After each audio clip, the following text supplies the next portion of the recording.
If you don't mind, I'd like your comments as well. My previous video, Survivor's Guilt, spoke about feeling guilty about taking certain precautions, taking certain actions to protect yourself against the throes of a narcissist. But what about no contact? I can tell you, you're going to have an overwhelming amount of feelings of guilt and shame when it comes to no contact. Whether you're prepared to go no contact, whether you're just thinking about going no contact, and when you actually have gone no contact, you're going to feel guilt. And a lot of things are going to happen around you that's going to invoke those feelings of guilt and shame. And I'd like to see if you can share or at least recognize what's really going on here. It's not a normal feeling for us to want to have to cut somebody out of our lives in order to protect ourselves. When you go no contact with the narcissist, you are going to question yourself constantly over and over and over again until you start putting more and more time distance between yourself and that particular narcissist. You are going to question yourself, did I do the right thing? How could I? Maybe I could have done this differently. Before you go no contact, you're going to ask yourself, is it really me? How could I do that? And what's going on right there? Whether it's before going no contact or after you've gone no contact, that's that little voice of the narcissist again telling you that you are worthless, that you'll never amount to anything, just naming fault after fault after fault, and then yet again placing no contact or the thought of going no contact on top of that compounds that guilt and that shame. And it shouldn't. It'll be there, but I'd like you to think about it for what it really, truly is. Going no contact, whether it be with a parent, a spouse, a significant other, or a sibling, a brother or a sister, is not a natural thing to do, but it's a necessity in order for you to get healthy.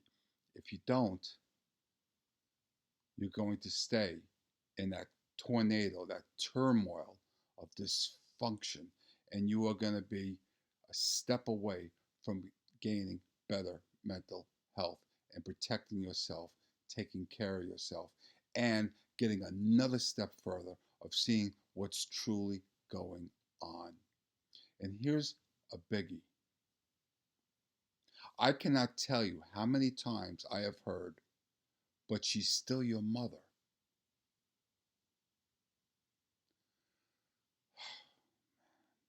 That's a killer because they won't understand. People who have not been exposed to a narcissist or who have not had a narcissist in their family or close to them really can't fathom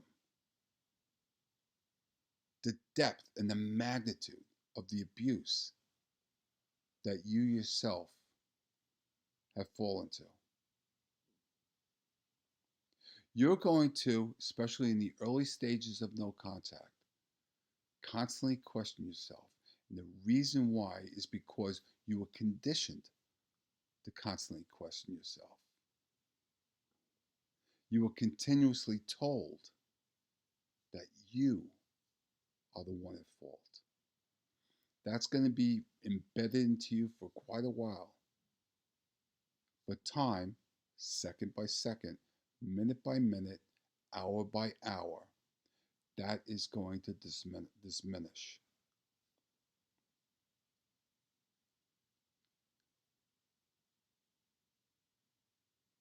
I can't tell you to not feel that. I can ask you to understand and recognize that feeling for what it truly is. Look, if somebody around you questions your story, or questions your tactics of wanting to survive out of a narcissistic relationship. Whether they don't believe you, whether they look at you with rolled eyes, where they say, but yeah, that's still your brother or your sister. That's fine.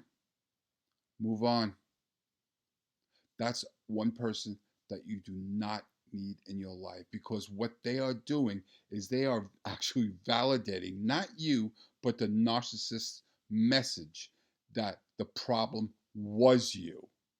And the longer you stay around that person that questions your claims, that questions your reasons of going no contact, you are going to stay stuck in that pit. Got to get yourself around healthy people. And that's difficult to do. But yes, it can be done. Yes, it will be done. Even when you think it will not happen, even when you find person after person after person question the reason, look at you strangely of why you did that, why you've disassociated yourself with a member of your family, a spouse, a significant other. Even when you go through every one of those people, there's going to come someone along that recognizes or acknowledges or validates or unconditionally accepts you for what you are and accepts you for what you've gone through. It'll happen. You got to give it some time. Going no contact very well may be the biggest decision that you've ever made in your life. It very well may be the most important decision that you've ever made in your life. But one thing's for sure, and both you and I know it, that if we're thinking about or if we've gone no contact, there was a reason. I'm telling you, I know that there's a reason that you're thinking about going no contact. I'm telling you that I know without question there's a reason that you have gone no contact. I know that solidly. The people in this community know that solidly.